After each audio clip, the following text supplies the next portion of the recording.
निलेश राणे माझ्या घरात अनधिकृतपणे घुसले असा आरोप विजय केनवडेकर यांनी केलाय।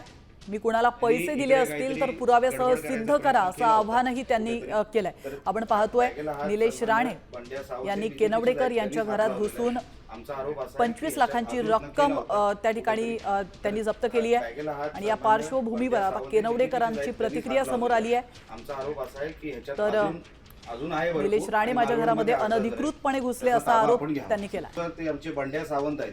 माझ्या निवासस्थानामध्ये त्यांनी अनधिकृतपणे प्रवेश केला आणि त्याचबरोबर माझ्या बेडरूम मध्ये पण गेले आणि ह्या झाल्यानंतर मला फोन आल्यानंतर मी त्या ठिकाणी आलो। साहेबांना विचारलं, साहेब काय झालं? तर साहेबांनी मला बेडरूम मध्ये नेऊन दाखवलं। हे बघा, हे असं हे तुम्हाला शोभत नाही, तुम्ही हे आहे। म्हटलं साहेब, हे माझ्या केके बिल्डरच्या बिझनेस मधले पैसे आहेत।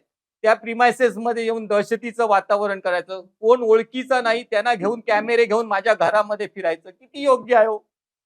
किती योग्य आहे ते मला सांगावं।